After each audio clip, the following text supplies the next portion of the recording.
Halo teman-teman, kami dari kelompok 9 akan menyampaikan tentang database. Berikut adalah anggota kelompok kami, saya Fadil sebagai editor. Saya Alfiah sebagai penyusun materi. Saya Auranisa sebagai penyusun tutorial. Apa itu database? Database atau basis data adalah kumpulan data yang dikelola sedemikian rupa berdasarkan ketentuan tertentu yang saling berhubungan sehingga mudah dalam pengelolaannya. Melalui pengelolaan tersebut, pengguna dapat memperoleh kemudahan dalam mencari informasi, menyimpan informasi, dan membuang informasi. Sedangkan pengertian lainnya adalah sistem yang berfungsi sebagai mengumpulkan file, tabel, atau arsip yang terhubung dan disimpan dalam berbagai media elektronik. Baiklah, kita akan masuk ke contoh kasus. Untuk langkah awal, kita buat judul kolom sesuai data. Kita ambil contoh kasus apapun itu dan kita masukkan ke Excel seperti nomor, nama pegawai, divisi, gaji pokok, kerja jabatan. Lalu langkah selanjutnya kita blok tabel yang akan kita buat database. Masuk ke insert, klik table. Setelah itu layar akan menampilkan create table seperti yang tertera pada video. Jika sudah, jangan lupa kita centang my table has headed, kemudian klik OK. Sebelum melanjutkan ke langkah selanjutnya, kita perlu mengaktifkan menu data form dengan cara kita klik customize quick access toolbar yang terletak di pojok kiri atas, tepatnya di sebelah kanan Riando yang ada lambang garis dan segitiga. Lalu jika sudah muncul data-data seperti ini, kita klik more comment. Habis itu nanti ada muncul new tab seperti yang tertera di video. Klik quick access toolbar, pilih form, lalu add. Setelah itu klik form yang sebelah kanan. Setelah itu klik OK. Jika sudah, sekarang kita masuk ke langkah membuat dan isi form. Pertama, kita blok yang akan kita buat formnya.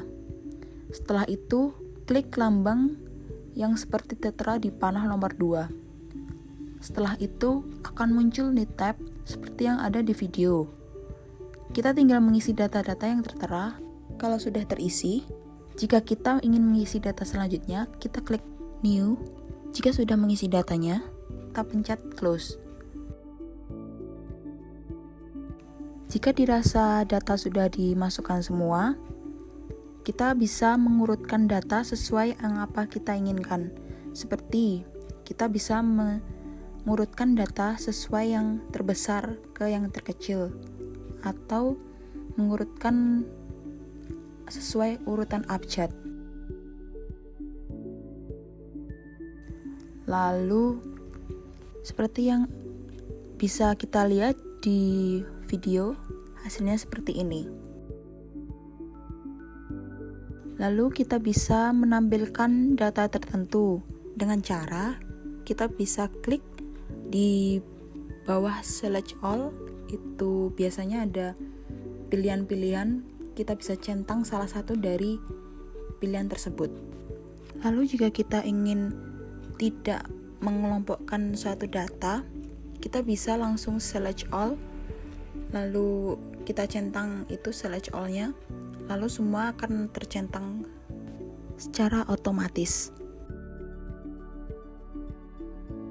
Dan ini kita bisa lihat hasilnya. Ini sudah terkelompokkan menjadi manajer semua. Kita pun juga bisa melakukan hal yang sama di divisi, nama, gaji pokok, dan lainnya.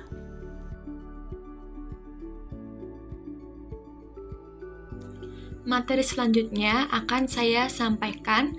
Yang pertama tentang subtotal. Pada Microsoft Excel, fungsi subtotal termasuk dalam kategori fungsi math and trick. Langkah menampilkan subtotal, yang pertama kita klik kolom, lalu kita klik design, dan kita pilih total row. Lalu akan muncul kolom total di bawah sendiri, dan selanjutnya kita memilih sum. Hasilnya seperti berikut ini. Materi selanjutnya yaitu tentang fungsi atau rumus database. Setidaknya ada 12 fungsi yang dikategorikan sebagai fungsi database Excel atau sering juga disebut dengan fungsi D. Akan tetapi pada kasus ini kita hanya menggunakan 4 gaji, yaitu dsum, daverage, dmax, dan dcount.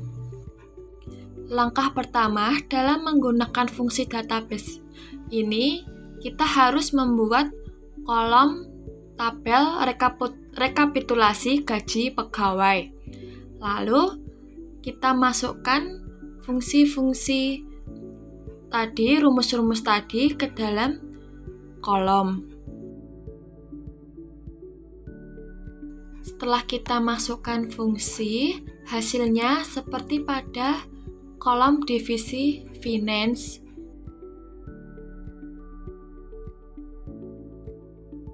Selanjutnya kita akan membahas tentang what if analysis. What if analysis adalah sekumpulan perintah pada aplikasi Microsoft Excel yang umum diterapkan di lingkungan bisnis. Perintah dalam what if analysis antara lain skenario manager, goal seek, dan data table. Langkah dalam mengaplikasikan what if analysis, yang pertama kita klik kolom, lalu kita pergi ke menu data, lalu kita klik what if analysis. Selanjutnya kita klik data table, lalu kita input kolom input cell, lalu kita klik OK.